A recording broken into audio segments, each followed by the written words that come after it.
So today I have a video that is near and dear to my heart, and I'm not sure who needs to hear this, but let it land where it may. I'm sitting here at my local lake, which isn't that nice? Sweet, right? But I want to talk about so many times we make decisions and we are afraid to make those decisions because, for one, we're afraid of making the wrong decision, but for two, we're afraid that we are afraid of what people will think of our decision. And I'm speaking from personal experience. For a long time, I cared what people thought of my choices.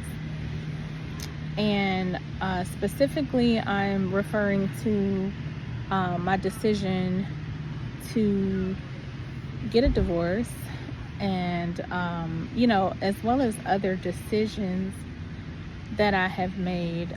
For one, I was afraid of being a single mother. I was afraid of the trauma that people told me my children would experience if I got a divorce. And again, I was just afraid of what people would think of my decisions. I was afraid of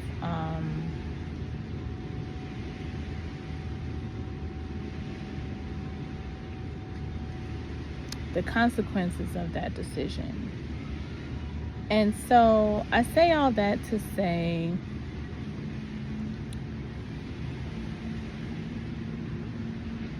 when it comes to your decision-making process, there's a jet ski passing. When it comes to your decision-making process, whatever this decision that you are to make, you have to live with this decision. When I was deciding if I were to divorce or not, again, I worried about what people thought, what the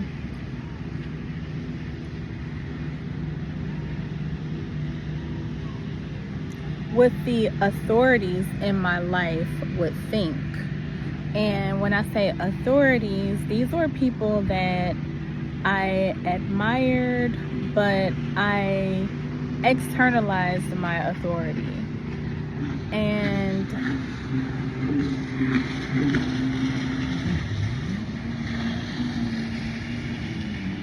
I externalized my authority. And you externalize your authority whenever you care what other people think.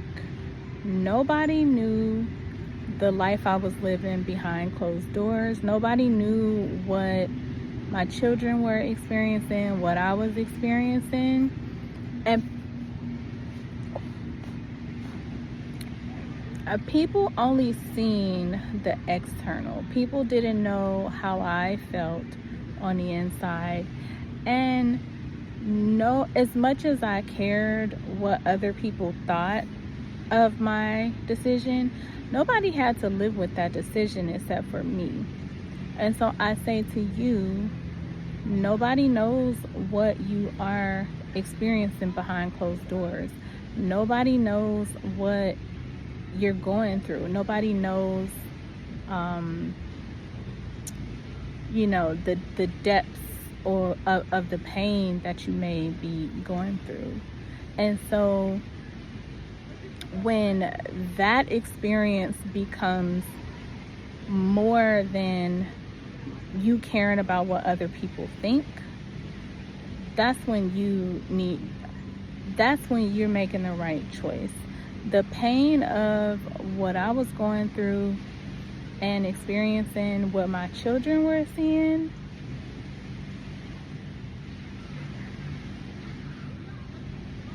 it got to the point to where I didn't care what people thought.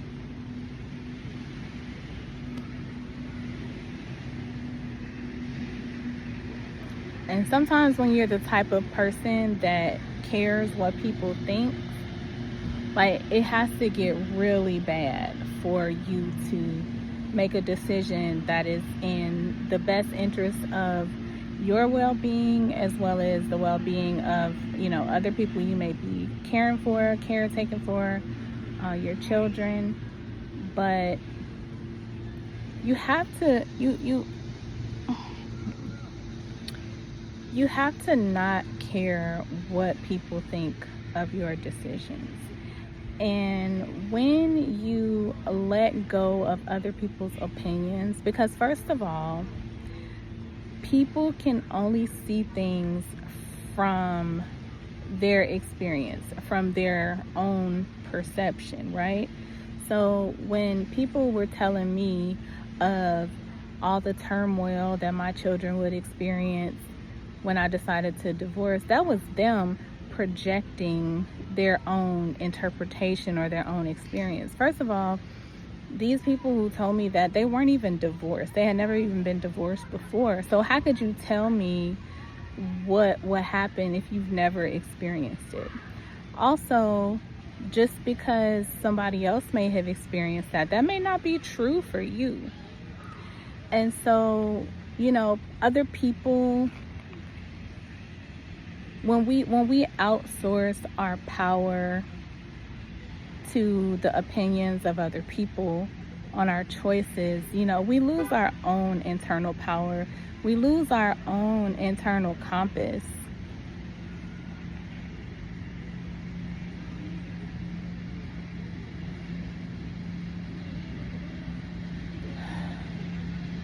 And you have to get to a point where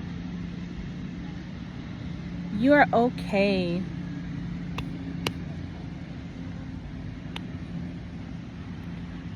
you have to get to a point where you are okay with your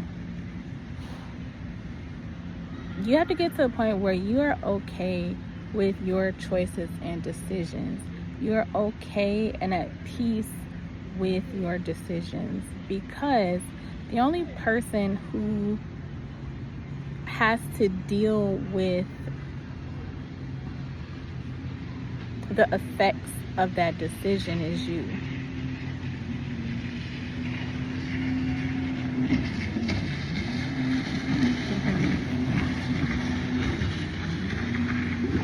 If you're in a situation that you're not happy in, like, nobody is experiencing that but you. So people can say whatever they want to say, but you are the one who is living that experience. And if, again, it's not a desirable experience for you, only you have the power to change that.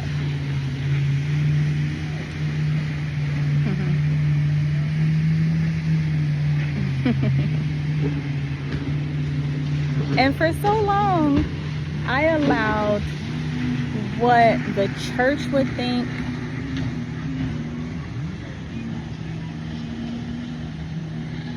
and for so long, I allowed what people at church thought, what my church family, what the church pastor would say about my decision. But again, they were not living the life that I was living. And so sometimes you have to get to a place of solitude, and that is when you can hear God's voice. That's when God will speak to you in those moments of solitude. Now, you may not have a religion. I don't really practice a religion or anything like that. But, whatever, like, your higher power may be, source, universe, God, whatever name you want to call it,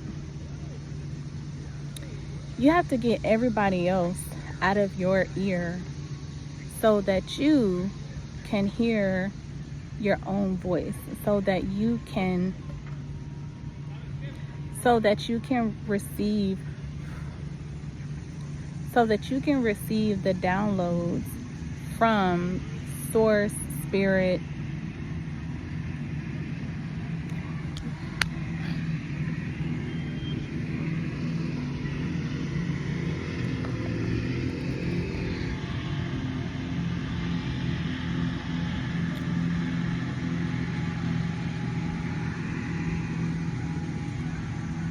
And you can feel confident and guided by your intuition when making this decision, because sometimes, like, every decision you make, and especially when it comes from spirit, God, the universe, it's not going to make logical sense.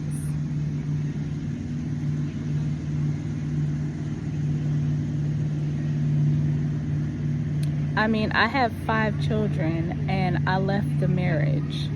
So that doesn't make logical sense, right? However, when I got alone with myself, I quieted my mind and I tuned out everybody else and what they thought, because my decision was heavily weighed by what other people thought. The same, and that's how I ended up getting married as well.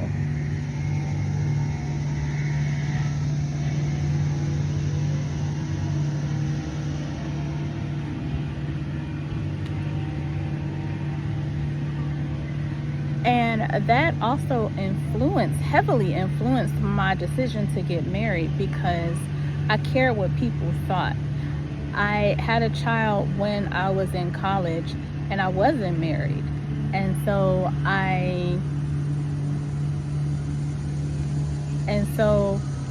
allowing other people to determine my course and them tell me that I need to get married because I have a baby now and this child is out of wedlock,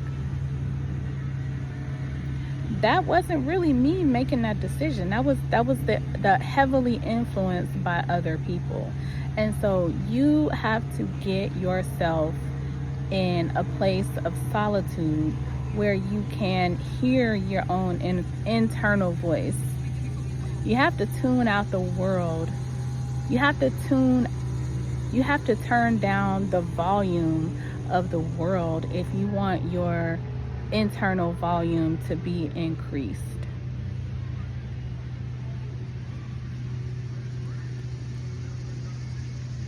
And so I don't know what decision you need to make, but I do know that you don't need anybody's approval. You don't need anybody's permission. And you have the power, the ability, and the capability to carry out this decision, to be guided from your internal intuition as to how to proceed. The thing is, a lot of times we avoid making a decision because we don't know how it's going to happen. But once you have made the decision, the how is going to be provided. It's kind of like the Bible verse that speaks to the birds of the air and the beasts of the field, how everything is provided. And I say that to say, for the birds of the air, Source does not put the worm directly in the bird's mouth. The bird has to actively go and seek the food. It's there though, but it's not going to drop out of the sky. It's not going to drop out of the sky. Oftentimes we have to take the first step, and that's making a decision. But it's like when you take a step, that's when the bridge is going to appear under your foot. You have to take the first step. But again, a lot of times, we don't feel confident in our decision. We care too much what other people think. Excuse me. Oh, hi. I have a question. Uh-huh. Do you use this one?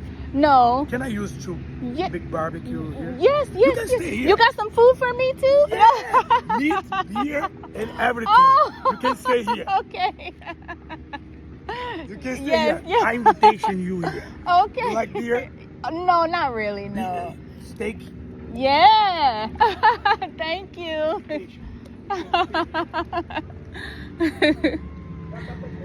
But yes, a lot of times we don't feel confident in our decision making process, and we need to just become more decisive, and that's how we will become more confident in our decision making process. We cannot care what people think about our decisions. We have to just know that once we make a decision, the way will appear. So thank you for watching, and yeah, whatever decision you need to make, just make sure that you turn down the volume of the external world, and your internal world get in solitude.